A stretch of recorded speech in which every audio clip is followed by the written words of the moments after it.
Life is all about relationships. Lovers, family, body, or money. How satisfied you are can be completely explained by how you relate to things around you. This is Sophie Jaffe, and together with my husband, Dr. D. Jaffe, we are here to explore and teach you how to maximize your relationships and achieve a happier life. Let's get ignited.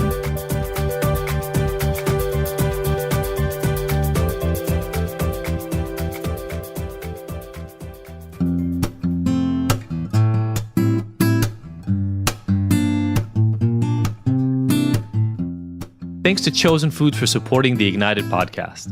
Chosen Foods is a health food company with a focus on real, nourishing food. They offer a variety of healthy fats, plant-based proteins, and ancient superfoods. You know, I love that. I love Chosen Foods because of their 100% pure coconut oil spray. It's so versatile. I can add it to sauteed veggies, to my scrambled eggs, or anything else. They have no harmful propellants or emulsifiers. They're making healthy cooking and eating an absolute breeze, which is exactly what I need with 3 kids and a husband who barely cooks. Okay, breakfast and maybe one other meal a week. Thank you for that. All you got to do to get our special discount is head to chosenfoods.com/IGNTD Ignited and use the promo code Ignited50 during checkout for 50% off your order, people. That is a lot of discount for some amazing, amazing oils. Get some Chosen Foods. Hello, everybody, and welcome to this episode of the Ignited podcast. I'm Adi Jaffe. And I'm Sophie Jaffe. And Sophie's wearing a really, really soft sweater. Yeah, it's very, very soft. That is uber soft. It's almost New Year. I know. I'm getting really stoked. So we're recording this just before Christmas, and I'm just really excited for the decline this week. Tomorrow is Wednesday, and then we work our way down to taking a little getaway on Friday to Palm Springs, and I am just going to do my best to descend into zero workland, which I'm super stoked about. Zero workland? Yeah. What does that look like for you? It means not having deadlines. It means not having to be on for anyone or anything, and sharing on social media when I feel compelled to, organically, not because I have to. It means being with my family as often as I want, whenever I want, with no limitations. It means just like going at a slower pace. Yeah, just kind of unfolding, unwinding, letting go of shoulds, and just like that need to check things off a list. I just want to be out of that space. Yeah, you're on, social media is one of your primary jobs, and that stuff never ends. Yeah, I feel like personally I can't be as present there because when I'm there professionally so much, then I don't really get to play as much and connect with friends because I'm just so exhausted and drained from the whole thing. So I just get on, post what I have to post, and then get the fuck off because I just need a break from it. So this will be a nice little restart. I'm taking a sabbatical. My entire team knows that. There are no last minute deadlines. I am doing nothing that I don't want to do. And it's going to be a lot of just relaxing and hanging out. Sounds pretty awesome. Yeah. So I really want to talk about, since this is the last podcast of 2018, I would love to just chat about I just led a women's circle at our Waldorf school 2 weeks ago. It was really beautiful. Oh, no, it was even just last week. So 1 week ago. And I led the circle. So it was all about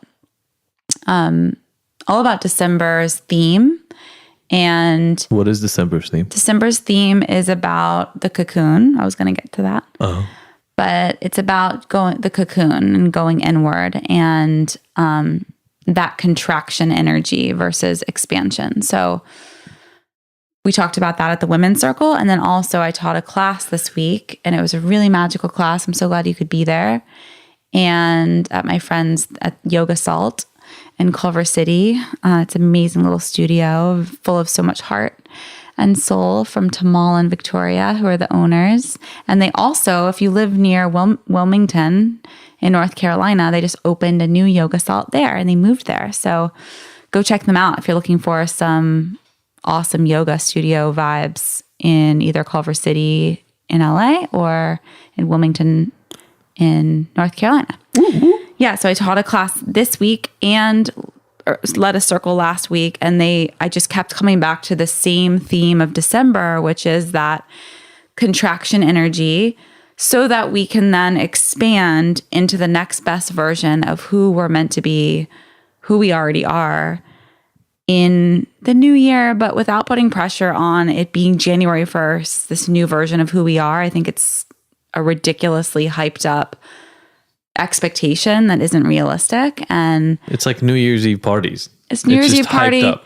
It's also Valentine's Day dates, the prefix dinners that are way overpriced, the pretentiousness, the Hallmark holiday of it all. It's just obnoxious and unnecessary. And there's so much beauty in just simplicity. And for those holidays, like, we're just going to hang out with friends and have a nice dinner and have the kids there. And also sometimes it's fun to go hard and go play and all of that, but I'm just not in that place right now. And I think that forced holiday feeling is just annoying. But more importantly, this theme of that contraction energy is how I've been feeling through Scorpio season, which was November, and now through this season, December. I think because it's winter time, it feels like that. And just in general, I just am feeling very introverted. I still love to connect with the people that are in my inner circle, but it's just a more introverted energy. The sun is up for much shorter days and much shorter amounts of time. We have the winter solstice coming up, which by the time you listen to this will already be 5 days into the winter solstice, which is the darkest day of the year. It's just a time to go inward. And I think that's beautiful. And it's so important to honor that. And I wanted to share some journal prompts if you're into that. I personally have been journaling since I was a little girl. When my parents first got divorced, my mom handed me a little composition notebook and was like, here you go, write down your thoughts here.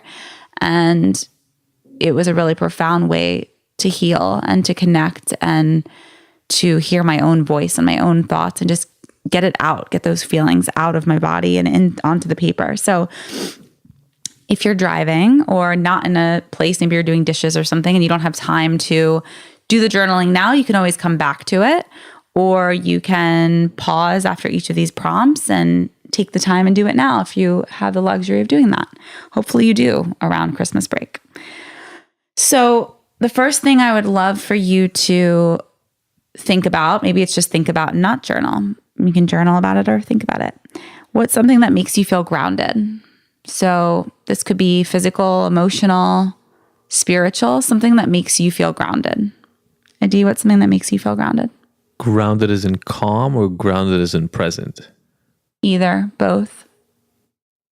Noah makes me present. Mm-hmm. She's screaming. She doesn't make me calm. Yeah.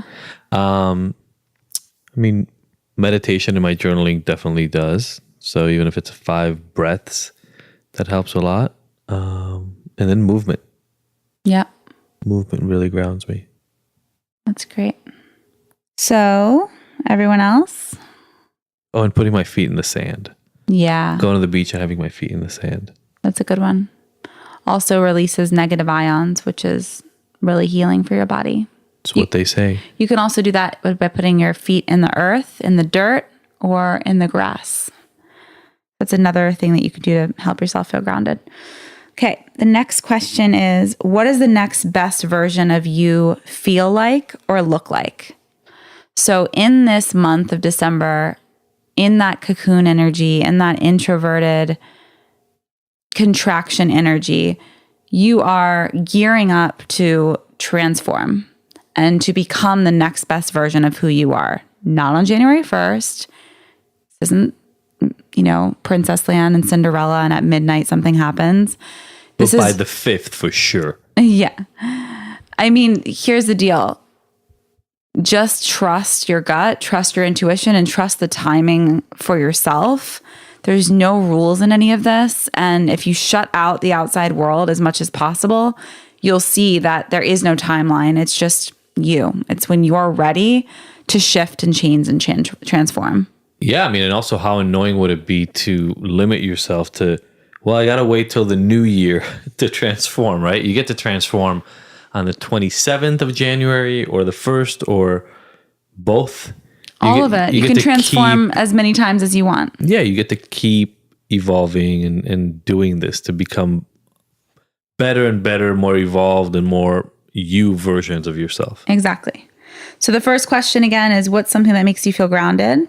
Second question is, what does your next best version of yourself look like or feel like? Third question, what inspires you? Who inspires you? What friendships inspire you? What drains you? Who drains you? So you could make a list, maybe on one side of the paper, the left side, you put things that fill me up or inspire me. And on the right side, things that drain me. And just jot down as many ideas as you can think of, from friendships to relationships, people, places, energies, foods. You can get as specific as you want to. You can be as general as you want to. The more specific you are, the better. And just so you know yourself better. And then for number 4, I just want you to write down the feeling that you want to embody in 2019. And that's it. C'est tout. So up to you to write this down in a journal, go into more detail, pause this podcast and just go into it. I would love to have people screenshot us their answers. Yeah, or like one answer, or just your journaling activity. It doesn't even have to be specifically. You can like cross out with the pen on Instagram stories. You can cross out your actual words if you don't want to share personal things from your journal, but just maybe the experience of sharing it, and put some copy over it that says like listening to Ignited podcast and doing the journal prompts for the new year. That would be so lovely. We'd love to see that. Yeah. And I mean, yes, obviously if you want to cross it out, cross it out. I'm a big believer in putting it out into the world. Like, I'm not saying there are never things that you want to achieve and want to transform into that you don't want other people to know.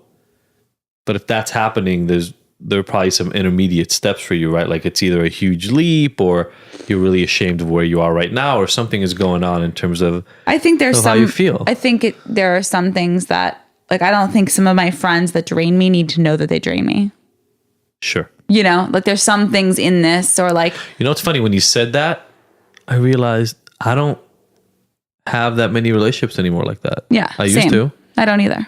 That's pretty magical though. Yeah.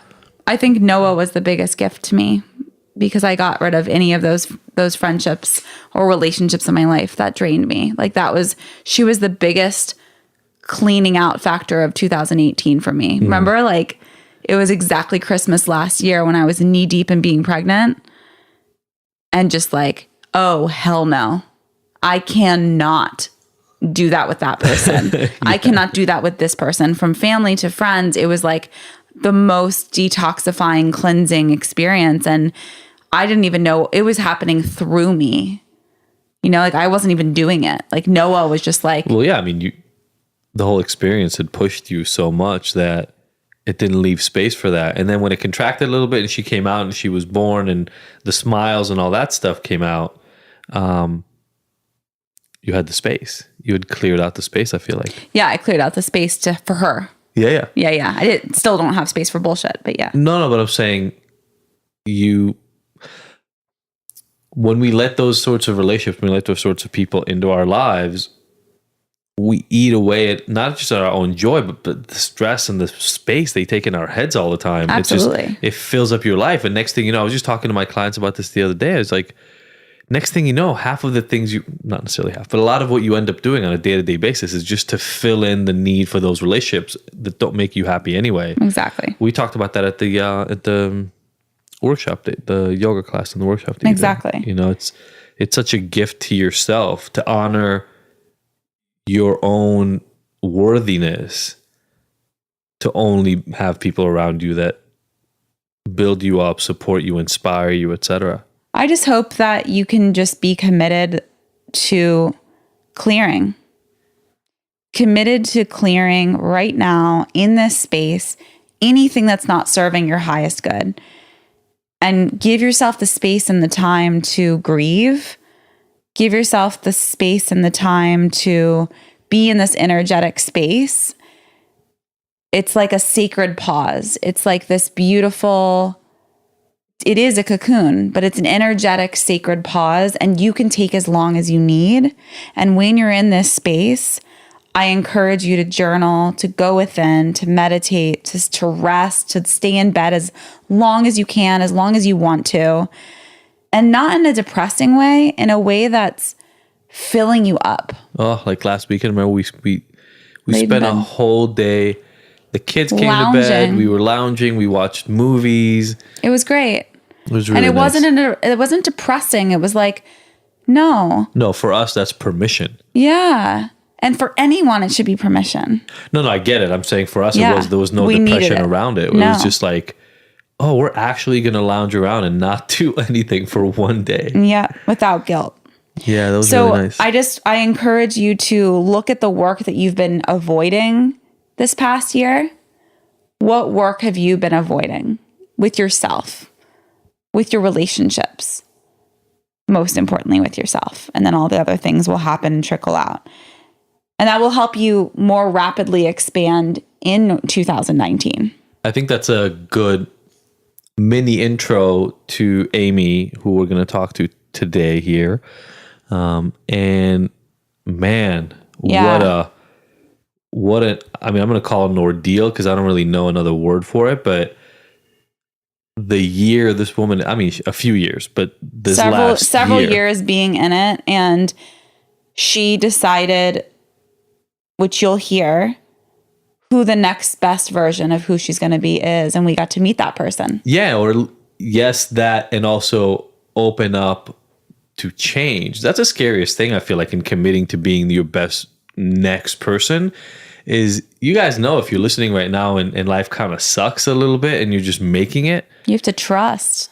And even in that shittiness, you get comfortable. Like, well, this sucks, but I don't know what's on the other side, right? It's that whole leap and the net will appear thing. Yeah. Even if it really, really sucks and you're on the edge and you're scared and you're anxious all day, taking that leap is really scary. And so for her, what I was really inspired by is her willingness to just leap. Yeah. Well, and also, like, when we were talking, I had a good friend, Courtney, who we had on the podcast in the very beginning. She shared one of my photos on Instagram and was like, it was just a supportive post. Did you see it? I did not. It was really, really sweet. She just shared a photo and was like, this woman inspires me, X, Y, and Z. And then I shared it on my page and was like, this was such a sweet gesture. Like, how kind for her to support me just out of the blue.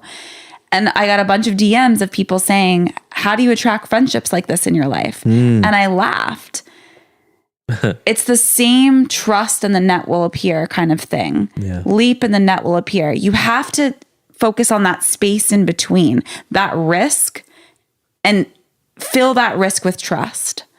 So for me, I had to cut out a lot of relationships and friendships in my life that weren't serving the highest version of who I am, who weren't supporting me in that way, who were more self-centered, who didn't put me first or put our friendship first, put themselves first or whatever it was. You have to stand up for your worth. Stand up for your worth. Jinx. You owe me a kombucha. It's so important to...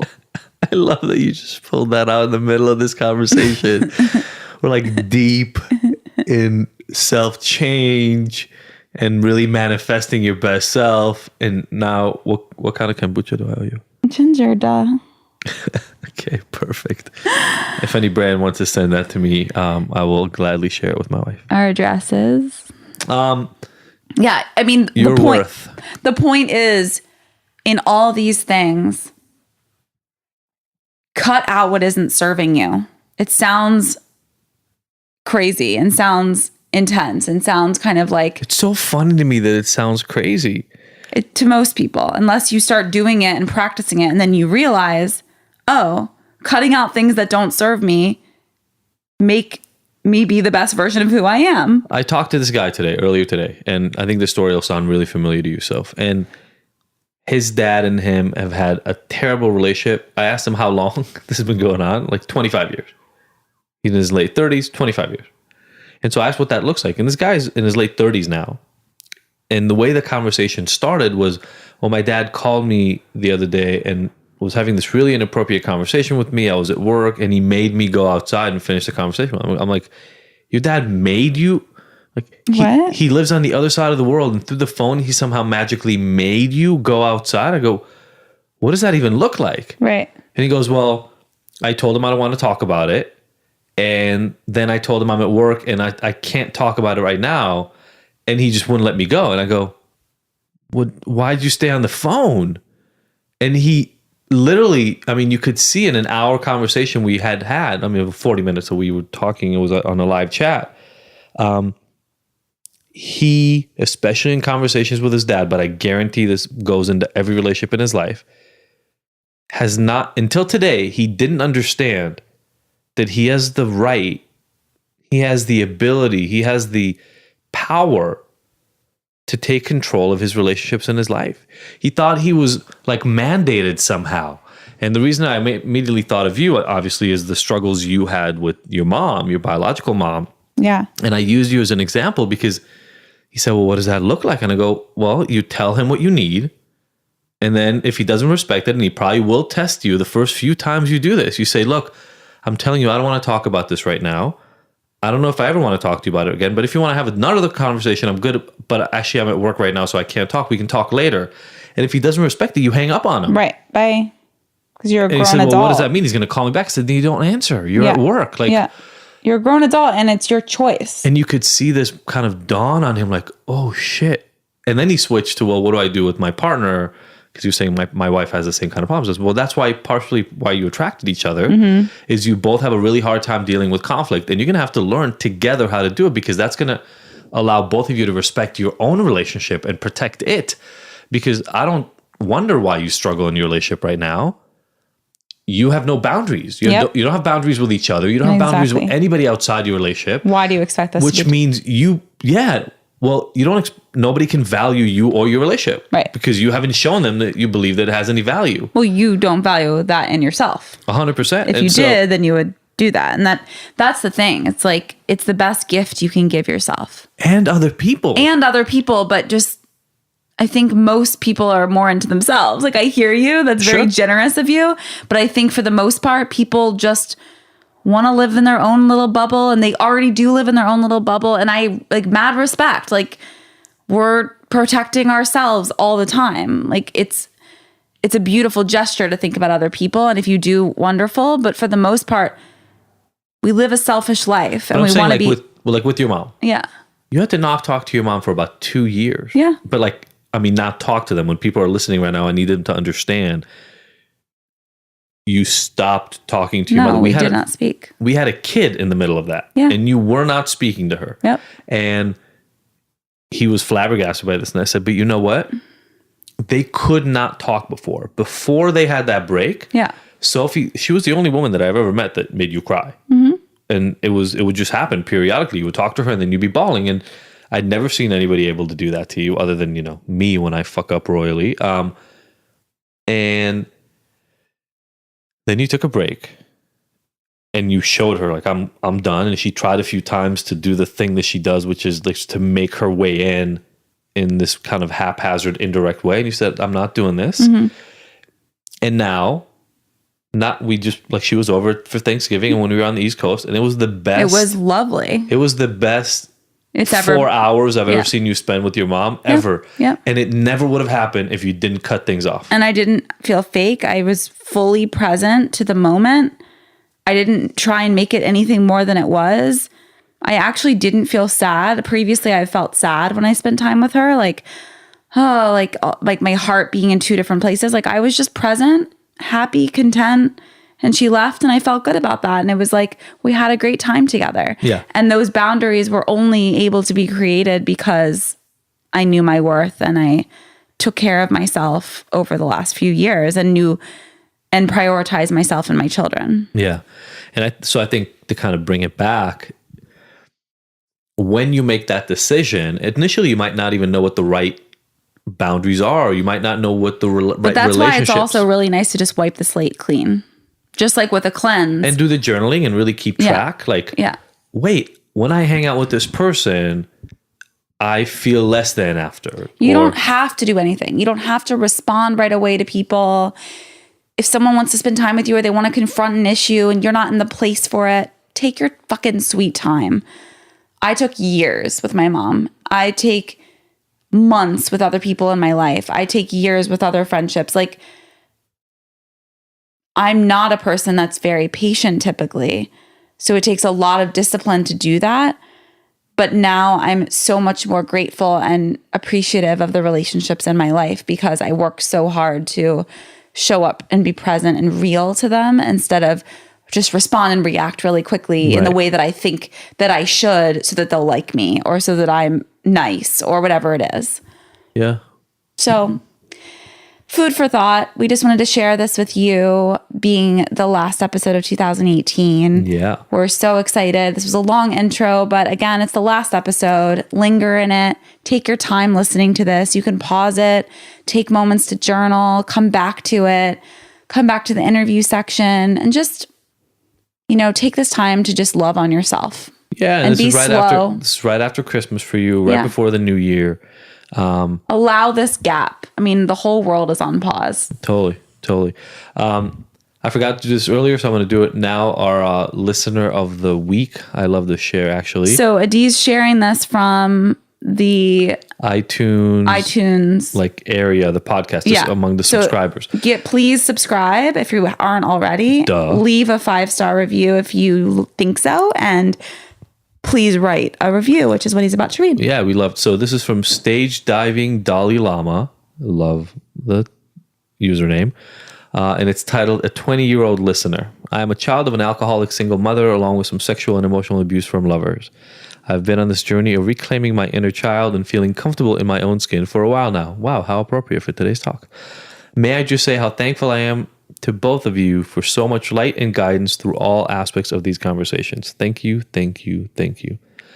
Well, thank you, Stage Diving Dalai Lama. We love hearing from you guys. We do this. We became transparent with you guys in order to allow these conversations to happen in your life, and we hope that's useful. I can tell you that when Amy came over, she didn't necessarily know that we were going to have the conversation that we ended up having, but I know she's grateful, and we were grateful for her sharing this with us. And so we're going to do this little break right here in the middle. We're going to see you on the other side. Thanks, guys. And next week when we see you, it's going to be 2019. Yay. Bye, everybody. Bye.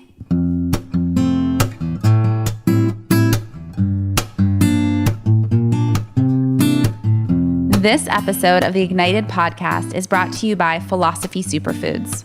The Philosophy offers cleanses and other nutritional products that are unlike any of the other supplements and detoxification programs on the market. Why? Because they actually nourish the body with whole, live, nutrient-rich foods instead of depriving you and leaving you hungry. Have you ever tried a cleanse only to find out that you can't make it through a whole day because you're starving? Ever try a superfood shake that made you nauseous because it was so disgusting you'd rather not eat? The Philosophy fixes all that with a simple set of offerings that load up your body with nutrients while actually tasting good. Makes sense, right? Each of the Philosophy superfood and protein blends is vegan, raw, gluten-free, and has absolutely no filler ingredients. With over 15,000 satisfied customers, including some of the world's biggest celebrities like George Clooney, Gerard Butler, Lea Michele, and over 10 years of experience, this is the best stuff you can get. To buy some or find out more info, go to our website, thephilosophy.com. All right, everybody, welcome to the conversation part of today. I gotta say, based on what I've been doing for the last, how many years has it been? 15 years? Holy crap. What, addiction field type things? Yeah, addiction, mental health field. It is It is boundary pushing to have a conversation today with a brand that is aimed at this new market, the CBD THC market.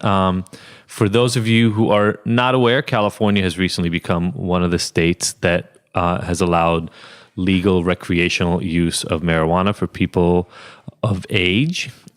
Canada obviously recently approved it broadly for the entire population. The US is not quite there, but I believe we're almost at the place where almost every state has medical marijuana available. And more states, month by month, are approving recreational marijuana, although obviously there's the kind of federal to state regulation gap that exists. And then CBD is becoming a huge marketplace in its own right outside of THC, which is, I think, people have been focusing on mostly since the 60s and 70s with the THC, but we're becoming much more aware of the role of other cannabinoids, and cannabidiol is one of the big ones there. And so Mowellens is the name of the company. Your company. And your company. And yeah, I love that this conversation is happening. I wouldn't have imagined I'd be able to have this conversation 15 years ago, but here we are, which is awesome. So Amy, do you want to introduce yourself and the brand and what you do and how you got here? Sure. So first, I'm grateful to be here. It's very serendipitous the way the world works because so I'm originally from St. Louis, Missouri, and St. Louis in the Midwest, we're very rooted, and, there's not many smoothie, juice bars, all of that. And I think it was 2013, very, very early, I found your product online and ordered it. And I had the green dream. So you went to philosophy.com and then you ordered it.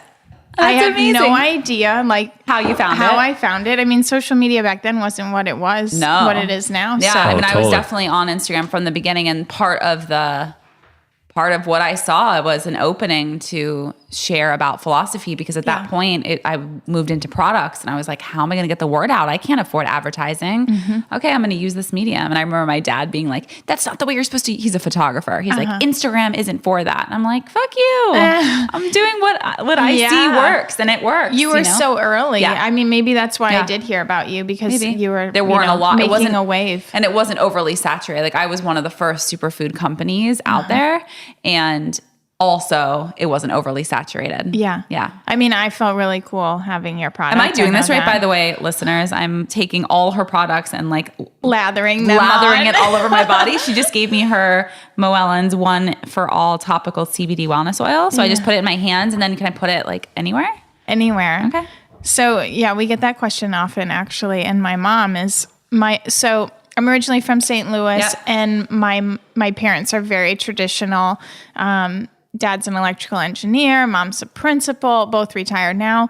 3 sisters, accountant, engineer. If you didn't have a structured career path, you were, outcast, rebel. Well, that was me.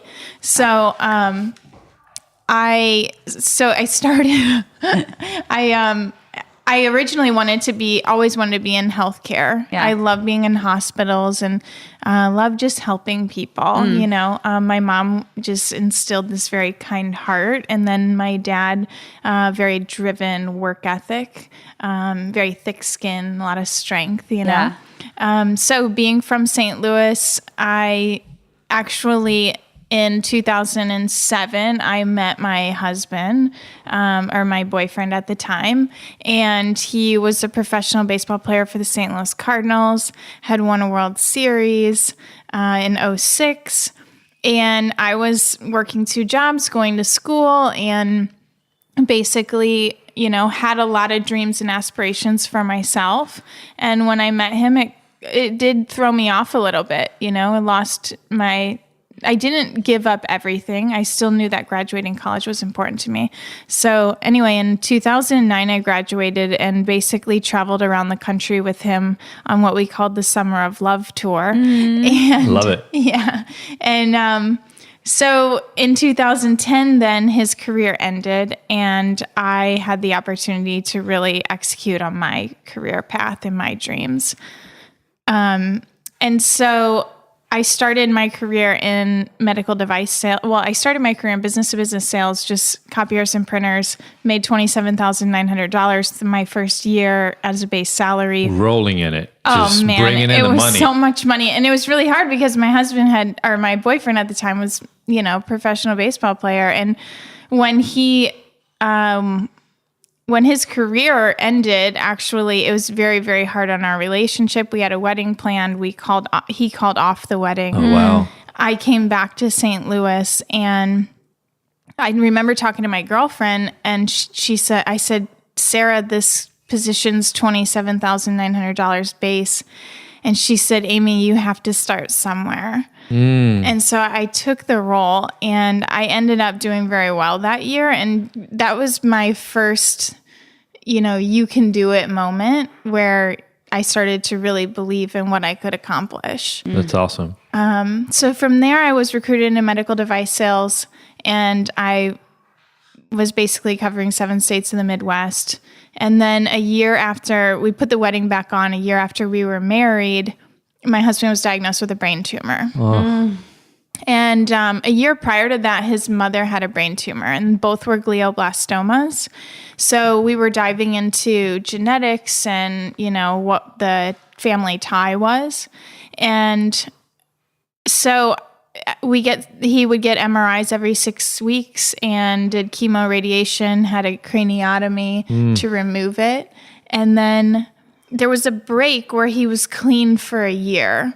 And I said to myself, if you're clean for a year, we're going to get out of the cold winters and we're going to go somewhere. And it just so happened that I was doing pretty well with the medical device company, and they said, hey, we really want to bring you out to the West Coast. Wow.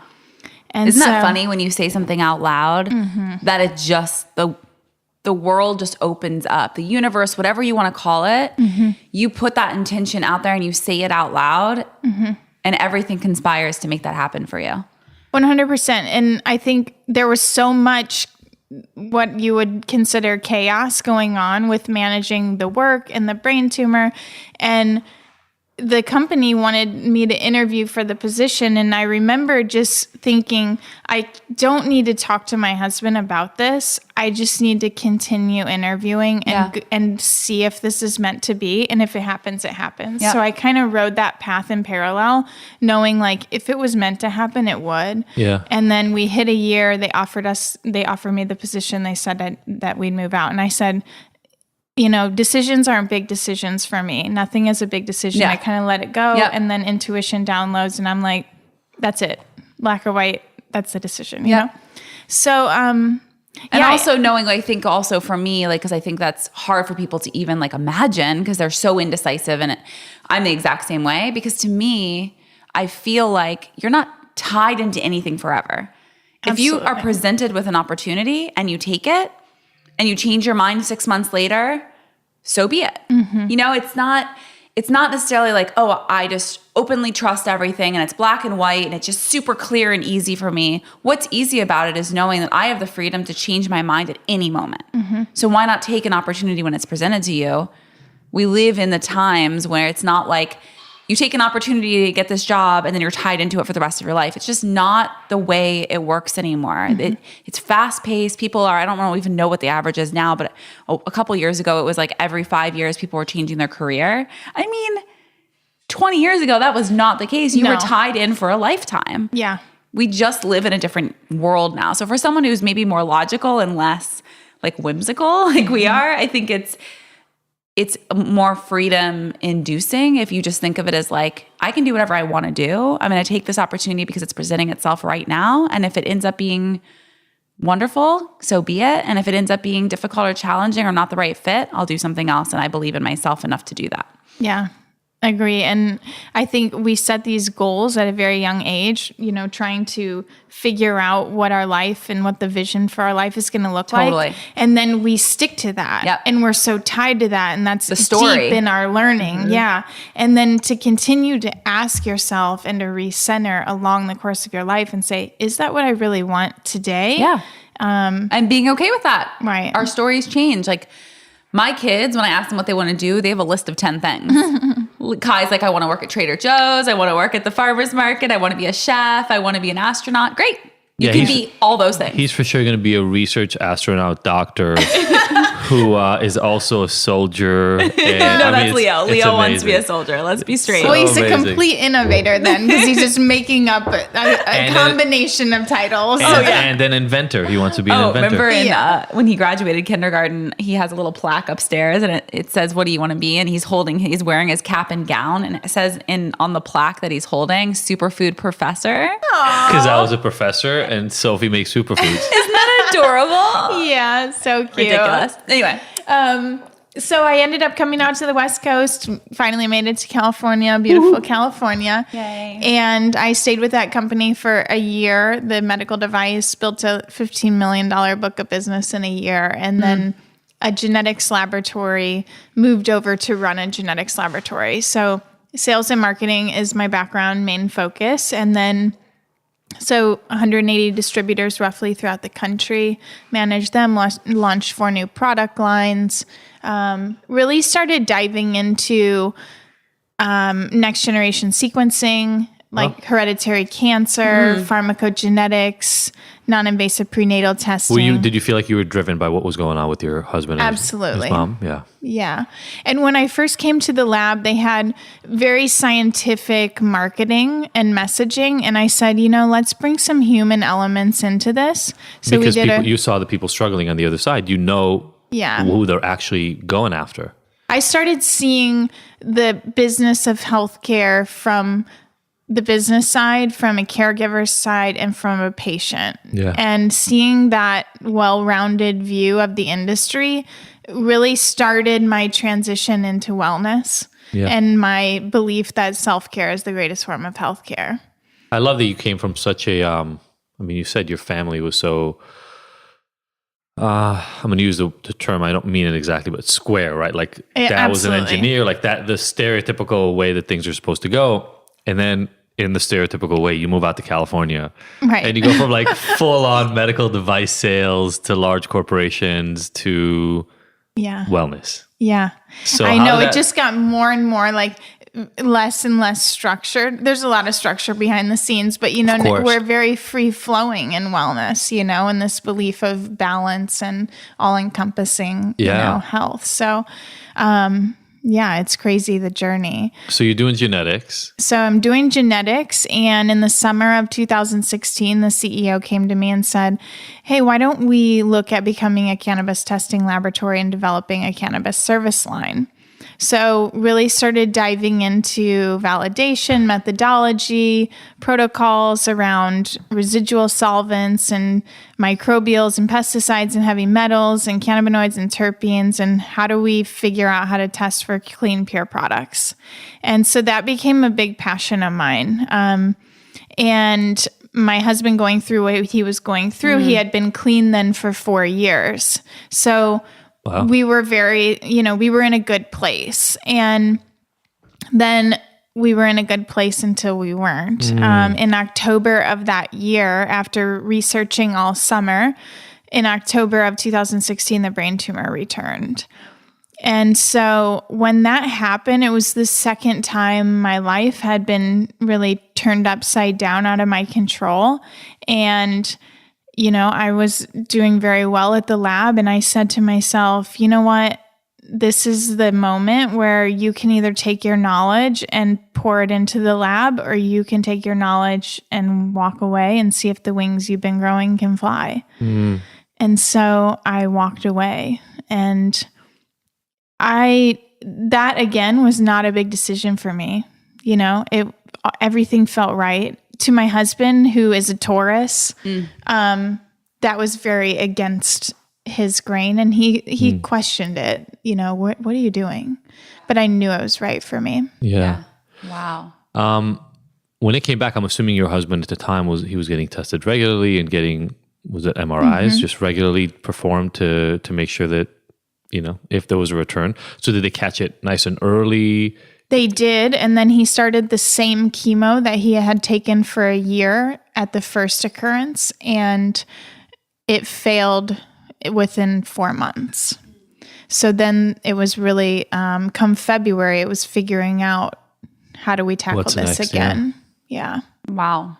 And I don't know if you mind sharing, but that's, my dad passed away from cancer. It's cancer is one of those things that you feel like you're running up a hill and it's not, that hill doesn't end. No. So what was going on for you guys around that in terms of the relationship, in terms of you starting a new business, all that together? Yeah, our marriage has been hard from day one. I think marriage is a hard thing in general. I don't know. Sophie and I have had the easiest, like, smoothest don't relationship. talk about hard you guys are the perfect match. You're like no arguments, no ever. issues. We've never fought. We've never fought. Except for on days that end in Y. We've only fought on days that end with Y. It is definitely. I feel like actually the ones that make it are the ones that recognize the difficulty sometimes instead of running away from it. But so when you say that it was difficult, what does that mean without the cancer? And what does that mean with the cancer? Well, the first year of our marriage was pretty challenging. Just wondering, being after going through calling off a wedding and then putting a wedding back on. Sure.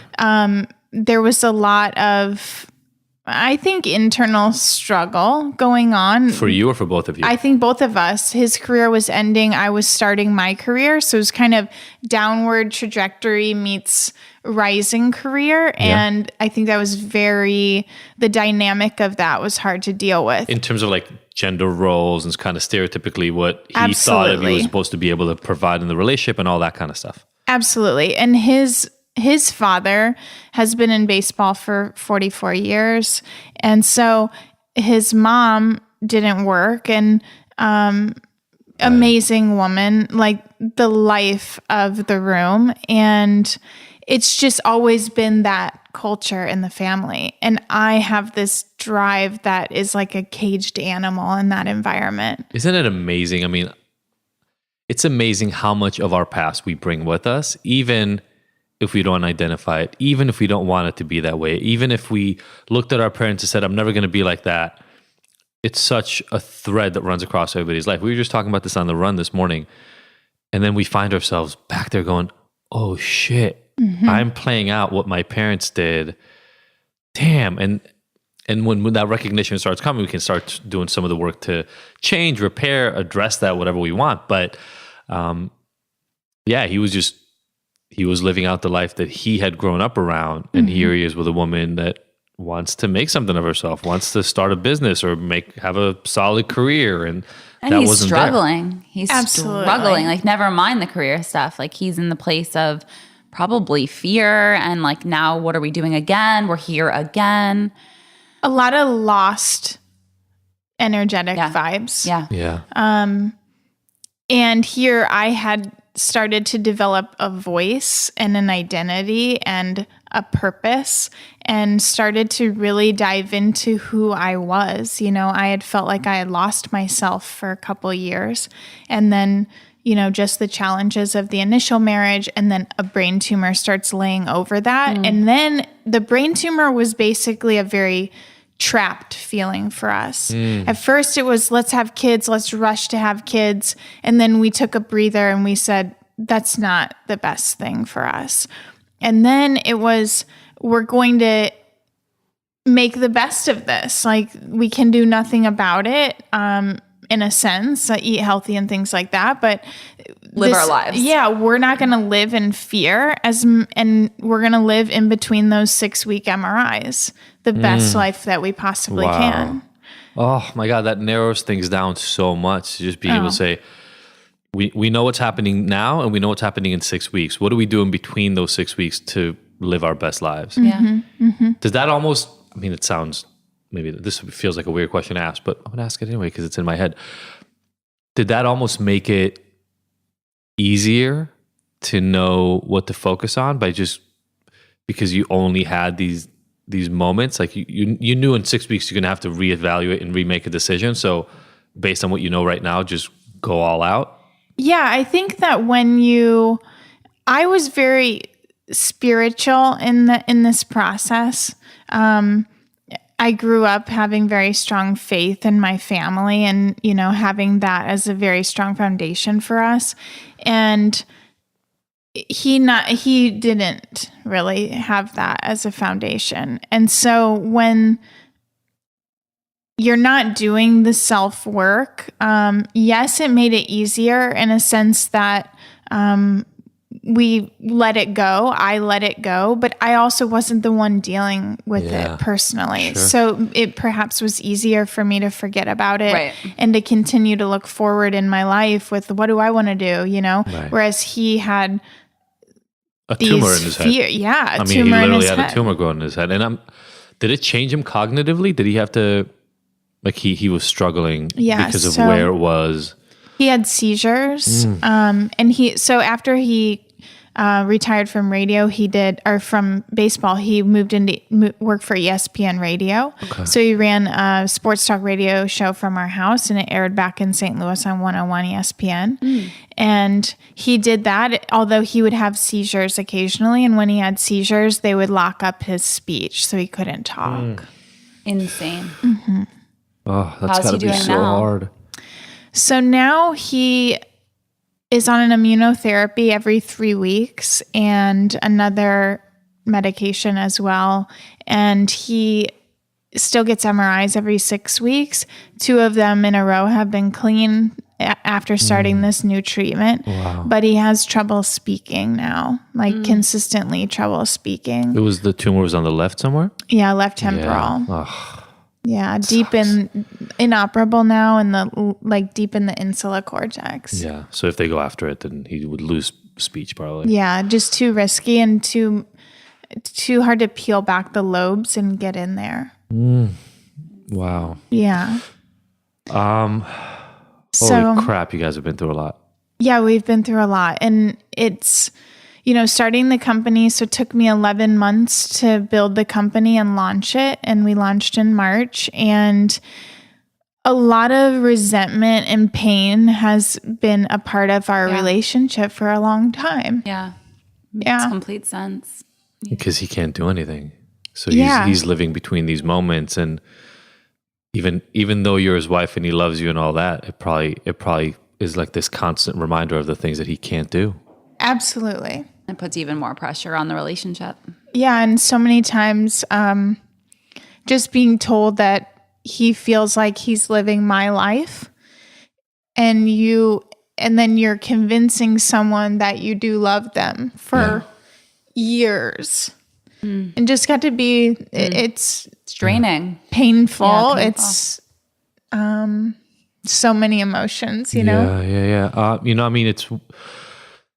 I come from a relatively traditional family. My parents both worked. Again, it's funny stuff we talked about recently on these runs. So,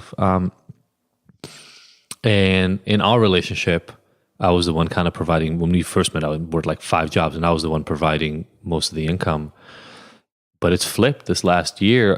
Between me starting Ignited and leaving, my business before falling apart, and even in this, I'm putting air quotes around this thing, but even in this relatively enlightened state, I've talked to Sophie about it. Thank God we can talk about it because we've gone through so much. But I've talked to her a lot of times about it. Like, it hurts that she's supporting us. And I know it makes no sense. I know it's illogical. I know I did it for a while. But still, there's this programming, this deep cultural programming about like being a failure as a guy. And I don't come from a baseball, St. Louis, Missouri family. Like my programming is probably even way lighter than what your husband is going through. But you've gone deep into that emotion, it sounds like, and you've started to peel back and become aware of that thought, and that really just being vulnerable as a man to a woman, it means so much. And it's like, I mean, whether it means so much to you or not, when we feel that, I call it feminine energy, because it just means everything to the relationship that you can open up like that. But I think, yes. And I think we definitely have had that. And I'm so glad, although we've had to go through severe pain to get there. I wonder, because I've heard that feminine energy title on it, and I wonder if we have to move away from that. Because again, but just based on stereotypes, men don't want to have feminine energy, especially not the men we're talking about. Do you know what I mean? I agree, but so it's like, for me, I like it anyway. No, I know, I love it. But I'm saying, like, at its core, we all want to be transparent. We really, really do. Men, women, children. We don't want to have to hide the way we actually feel. It's just that we've been told so many times, like hundreds and thousands of times by so many people we care about and look up to, that you have to hide. We've talked about this in the previous episode. I don't remember when it was, but the constant messaging we get is pretend to be this thing that everybody wants you to be, and then you will be happy and everybody will love you. When the exact opposite is wrong. If you just, I don't even know that there's a guarantee. That I think it's just our culture is set up to pretend, wear these different masks, act like this, do this. I don't think there's even like, and then you will be happy. Oh, no, but the messaging is that. Yeah. I'm saying like, look at the magazines and look at the stuff we're sold. It's almost like if you wear the clothes and you buy the bags and you put the makeup on, other people will love you. In reality, if anybody's listening right now who's struggling inside, it's the fucking opposite. It's the exact opposite. Strip all that away. If you let all of that go, the people who are still around, the people who are still there holding your hand, they're your tribe. They're your people. Or the people that you meet and connect with in those times. Yeah. Whoever gets left when you do whoever this you stuff. attract at that time in your life, and the people that you let go of or can't stick around, those are the ones that aren't meant to be your people. And it's so freeing. I mean, look, it sounds like you've gone through some of this transformation yourself. I mean, I imagine for you going from uber corporate medical sales and all that to this place where like, I'm an entrepreneur was a little scary. It sounds like you said it wasn't a big decision, but there was a little fear of kind of like, am I venturing out into the unknown? Yeah, definitely. And inevitably you find that is your place, right? The place where you just get to wake up in the morning, because this is the pain. I remember going through it. Like, I don't wake up in the morning anymore thinking I have to pretend to be somebody else ever. And that's all I want to do. My entire life I wanted to do that. In the past, it just required a lot of drugs to like get me past this notion of how do I not pretend? How do I didn't know how to be myself. I didn't even know what that meant. And it took me probably 20 years to figure that out. But yeah, I mean, I feel like the messaging is getting out to a lot of men. I would love to do some more of this work directly with men in the future. It's just, we're doing so much, I don't have time. But I see it. I mean, I have a favorite client he was a biker, like hardcore gang biker when he first saw me. And he thought he was going to scare me and everybody around him to just respecting him. And now he's like this family man. He's moved. He's a family man. It's amazing the transformations that you can have and how much happier these people are when they let things go. Yeah. I think my life took a drastic turn and actually was easier, started to feel easier and in flow when I let go of the expectation or the two personas. One was Amy, the businesswoman, and one was Amy, this kind-hearted, loving, light, grateful woman. Yeah. And when I merged the two and said, you can be your true self in the business world and you can cry and have emotion and be vulnerable and connect with people. You don't always have to wear a suit. You can bleach your hair blonde. Dress how you like. That's such a small thing, it seems like. Yes. But it is so big. I actually wrote that in my notebook. I was like putting down, why am I on this journey? Why do I want to start the business and go on my entrepreneurial career path and not be provided for by a company, for example? And I wrote, one of the things that I wrote was, I want to be able to be who I want to be and wear what I want to wear every day. But yeah, so the emotion behind figuring out what was the brain tumor versus what was my husband and his core values, just weeding through that. It was a lot of, self-work, patience, all of the above for me. Yeah. And so I guess there was a time when we were arguing a lot, and social media shows maybe 2 minutes of my day. And so there were happy times. Don't get me wrong. There were very happy times in our marriage and, our relationship. There came a point where I said, if I don't start turning and focusing on what I want in my life after 7 years of being a caregiver and really holding back in my life and my dreams, if I didn't pour everything into making Mowellens into what I want it to be and into building up who I wanted to be and really stepping into those shoes, that at the end of my life, I would look back at this time period with regret. Yeah.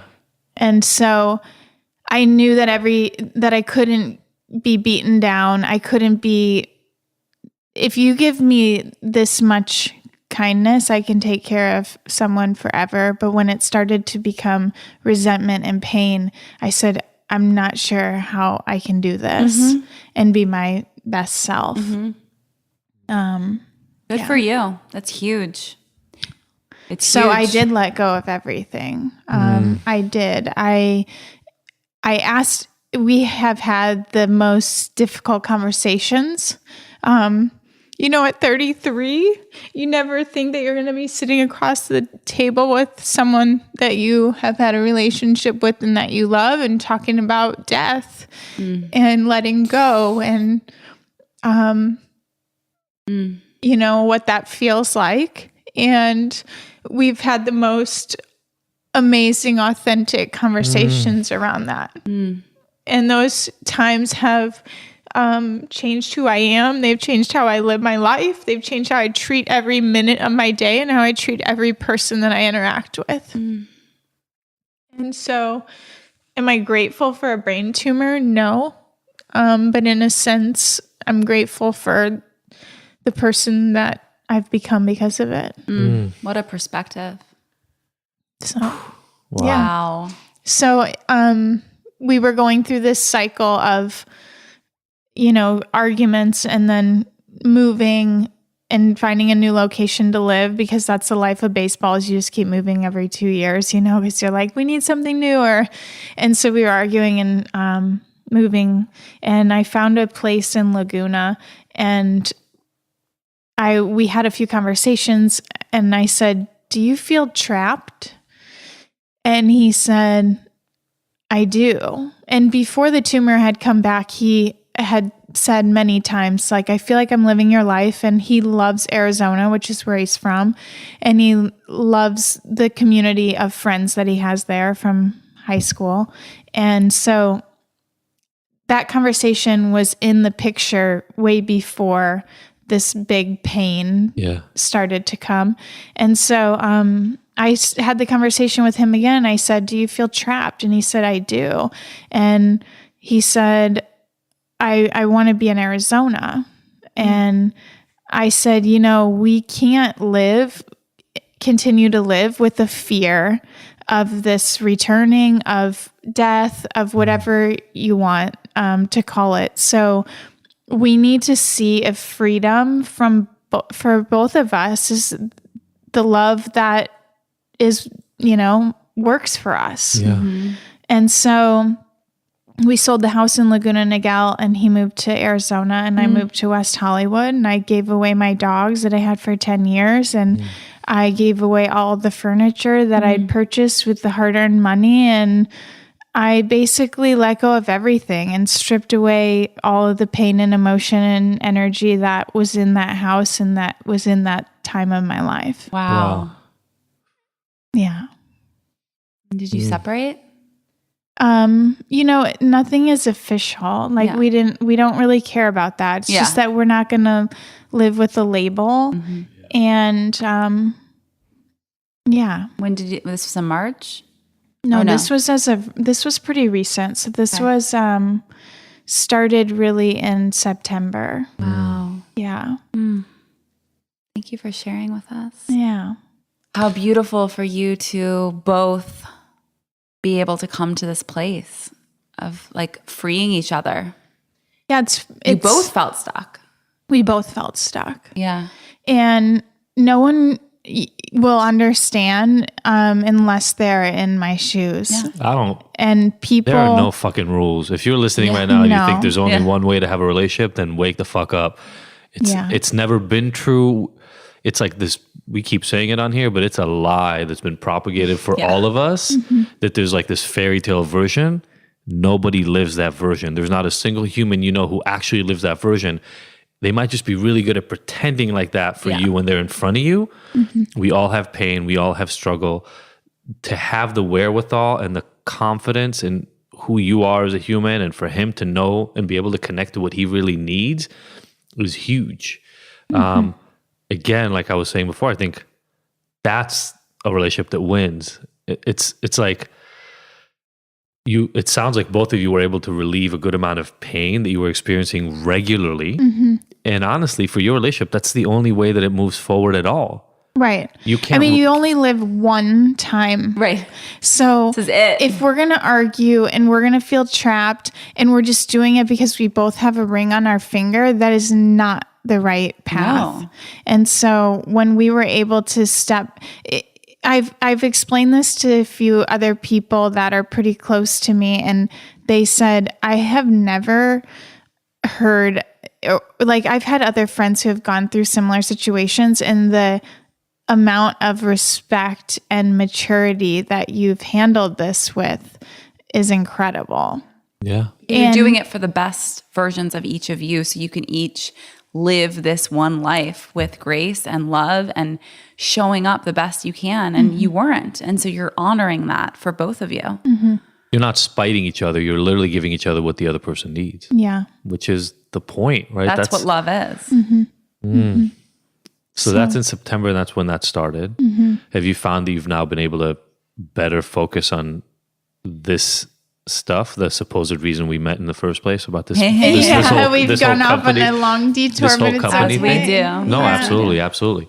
This is my Operation Freedom. This is my passion, my soul, when I think of my life purpose, it's not that this company is. I've never wanted my story and Mowellens to be like, I am not my company. Right. My company is a living, breathing entity. It's a community, and it's amazing. But the core values that I started the company with, that have been embedded with me all my life, are infused into that and into Mowellens. And it's amazing the type of community that builds when that's at the foundation. Yeah. And the kindness that we see and the stories that are shared every single day, and people just letting us into their lives and being open and vulnerable. It's a true reflection. So beautiful. It's You awesome. created It's that. amazing. You creted that. Yeah. Big. So things have been going really well with the company. We launched it in March. What inspired you specifically with CBD? Is it just because of like all the research you were doing in your? Yeah, I didn't necessarily, I always wanted to be an entrepreneur in some capacity, but really I think if you sit there and search for what that is, it's probably not going to come, right? Right. So doing the research at the lab, that's really where I said, this is a blooming industry and I'd love to be a part of it. And I have all this knowledge, and I was doing like a lot of market research too, and figuring out that there weren't regulations in 2016 that were governing laboratory testing in the products. So you could go into a dispensary or buy a hemp CBD product online, and it didn't have lab testing backing it. Nothing labeled, nothing showing residual solvents. You could be ingesting, a volatile solvent like butane, and you just didn't know it. Yeah. So that really fueled my passion, and being in sales and really taking in as an introvert why people buy. I thought, I really want a consumer product so I can prove to myself that all of this soaking in of human behavior, I can then execute and see if I was really in line. Yeah. Yeah. So that's what fueled Mowellens. And initially I didn't know whether it would be marijuana or hemp CBD, and being self-funded, not wanting to go out for a round of funding from the get-go, I found the least barriers to entry in CBD. And so a lot less regulation, and probably, and you're not dealing with psychoactive, all the side effects that come along with that. Exactly. Right? Yeah, I wanted a wellness product. And so Mowellens, Mo is Missouri. That's where Mowellens comes from. And then I wanted a wellness company, so merged the two. That's Wellness where the and name. Missouri. That's awesome. So Mowellens. And for our listeners that maybe don't know a lot about CBD, do you want to just kind of go through, I think we have the time for that, right? Yeah. Like take a couple of minutes and just talk about the benefits of CBD. Sure. So CBD is a cannabinoid in the cannabis genus of the plant. So cannabis can either be hemp or marijuana, depending on the level of THC in the product. And so all of our products are derived from hemp. So under 0.3% THC, and then Inner Peace is one of our products that's THC free. CBD is cannabidiol, and very good at upregulating the detoxification system of the body, working with a very understudied but very important system, the endocannabinoid system in the body. And so, essentially in a short form, it brings the body back to homeostasis and creates a balance. And so wherever we're lacking, whether that's in, a mind that's racing, a procrastination, a lot of tension going on, or stress, and all of the side effects that go along with those feelings, that's where CBD really helps to kind of recenter. Yeah, and it works as an anti-inflammatory also, right? So rheumatoid arthritis, things like that are some of the things that people are using it a lot for. Yeah. We don't get into medical claims in the wellness space, but, there's a lot of literature out there. Yeah. It's really exciting to read. Yeah, people are using it more and more for anxiety, depression, help with sleep, things like that. It's funny, for so many years, people were trying to minimize CBD content because it counteracts a lot of the effects of THC. And so people looked at it as like this extra thing that you don't want to use. And then people started saying, well, if it counters THC, what is it actually doing that is doing that? And they started seeing all the positive effects. So now you'll have marijuana strains that are like half CBD, half THC on purpose. So there's THC in this, right? No. So 0.3% THC. It's all of our products are under that threshold. Okay. So never psychoactive, all sold online or in retailers. And Inner Peace is THC free. So so zero THC free. So cool. Drug tests, you're good to go with that. But I feel a little fuzzy from having this. And you do? Oil. Yeah. Really? It's just because I'm so sensitive. A, Sophie's sensitive. B, Sophie doesn't have sugar that much either. So I think women, I know what it is. So women love Inner Peace for that reason. So in a full spectrum oil, the cannabinoids and terpenes, you get this robust cornucopia of cannabinoids and terpenes, just a lot of variables, a lot of entourage synergies going on there. And so when you go to Inner Peace, which is CBD only, and a few terpenes, it's very focused and pinpointed. So for women, the community has spoken. The community has spoken. It's kind of weird. And they've said that Inner Peace is their favorite product by far. And I think it's just our hormones and all the things going. I use this one, right? One for all? Yeah, that's the one I used. That's a topical. Yeah. I put this on my hands, and then I had the keeper stash. I put the honey in my coffee in the morning. And I put your cacao butter. Yeah, good match. Good match there. It is a good match. And by the way, as a total aside, I hope your husband is using the cacao magic stuff anyway, because that stuff and all these mushrooms were conceived to help with cancer. So Sophie's mother was cancering with stage 4 breast cancer, and Sophie just went and did some research on what are the superfoods that help. I love that. And re-regulate. So that's why Cacao Magic was created. Yep. I love that. Cacao Magic has reishi in it, and cacao itself, and maca is health balancing. So all of those superfoods are really nourishing and can help prevent against cancer, even though I'm not supposed to say that. I know. Me neither. I get it. I'll get some in his body tomorrow. We have 5 questions that we ask all of our listeners. Okay. Yeah, and first of all, again, I want to thank you for being so open with us. It's thank you. It tells a story of how Mowellens came to be, but also what Ignited is about, right? Like the truth of relationships. And I think each one of these kinds of conversations helps rescue people from this trap that they've been in, which is my life doesn't measure up to what I believe other people are really living. And it's all bullshit. Yeah. So thank you for that. So 5 questions. So we asked 5 questions to all of our guests. The first one is, what was your proudest moment? The day that my company launched, and actually March 6th, we launched. March 13th, I got my first order. Oh, wow. I did a dance. That's awesome. In my house. It's the worst dance ever. And I recorded it. You're 100% showing us the dance after this interview. That's got to be proud, right? You launched something for yourself and it works. It's amazing. That's awesome. So beautiful. Yay. Yeah.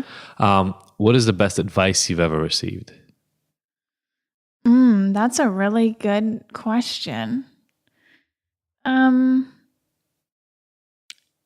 My dad growing up always said that it'll go away before you get married.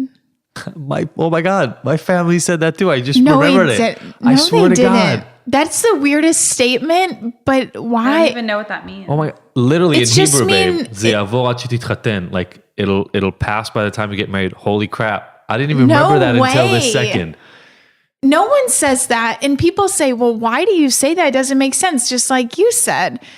But my dad used to say that to us. And so I have 3 sisters, and that was his way of just saying, like, it will go away. Don't Like worry about it nothing too is much. Babe, Babe, we are totally asking my mom after. Oh my gosh. I guarantee that was a common phrase at our house. What is it? It'll pass by the time you get married. It's just that everything's temporary. Like it's temporary. Yeah. Like Don't worry if we about it too fell much. on our bike or something like that, it was Totally. like, it'll heal, like don't dwell on that pain. Right. And that, I think that was good to develop this really strong strength and backbone as a woman. And that like has fueled my career and my personal life and everything.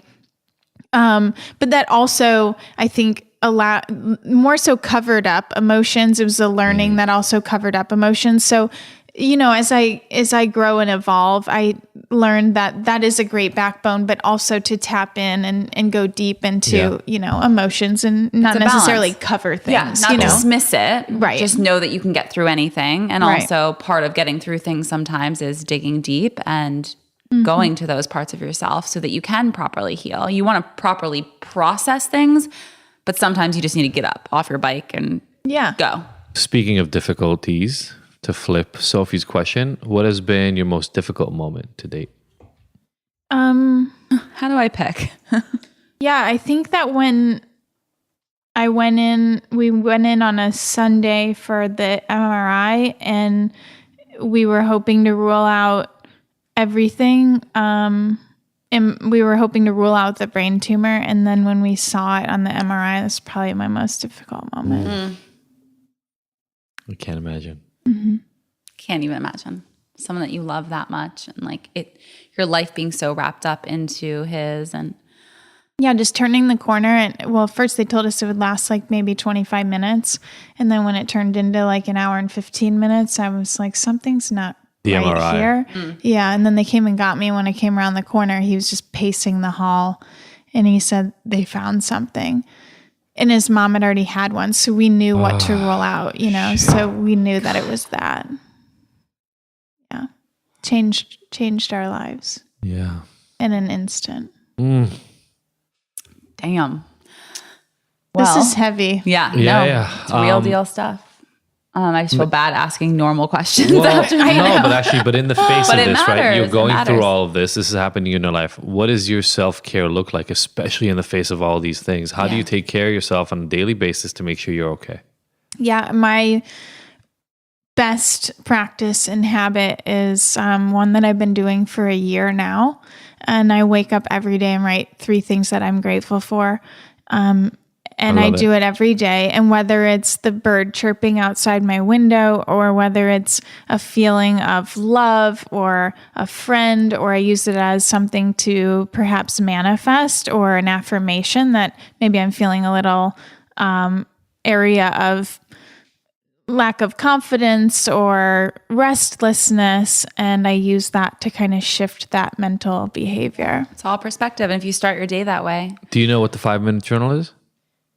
So I use the happiness. Oh, cool. They have the same thing. That's great. Project, We yeah. can put a link to both of those. I've because I do the exact same thing, and it has Yeah. like a couple of things you got to do every morning. Yeah, I found that I knew, we all talk about journaling, right? And it's like the buzzword is to journal. But I found that when I sat down to journal, sometimes I didn't necessarily know what I wanted to write about. Totally. So I said, you know what?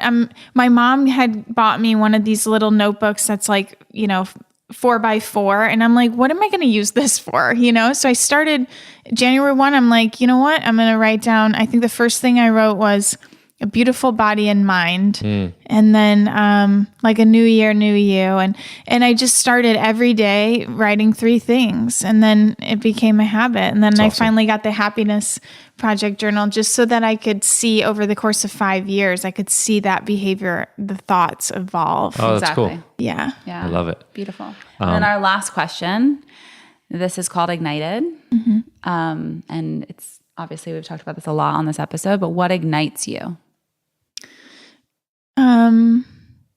I think 2 things. For myself personally, it's making forward progress every day and then making others feel. Yeah. Well, I think you've done that well this episode. I'm sure people are bawling. I've had to hold it in. Thank you. So appreciate your vulnerability and helping make us feel something today. Yeah, and just sharing your truth. Story and your truth. Really, really powerful. Thank you so much for joining us. What is so Mowellens has their own Instagram. Do you have an account that you promote as well? Mine is Living Duncan. Okay. So everybody right now, screenshot this moment and leave us your takeaway. What is the thing that resonated the most with you? And tag Ignited, Sophie, me, Mowellens, and Living Duncan. Yeah. And we will see it, share it, and maybe we'll talk about it in the next episode. Thank you all so much for tuning in. You're allowed to go back into work now. Bye. Bye. Bye. Thank you, everybody, for listening to the Ignited podcast. We were so happy to have you along for this ride. Please go and subscribe to this. Leave us a review. We love hearing from you. And if you want more, don't forget to go to ignited.com, where all the podcast episodes are available with show notes and so many of the little details and links from each one of these interviews. And you can look at all the future events that we have going on, all the things that make Ignited so special, even beyond this recording. Again, thank you so much for joining us. We will see you next week.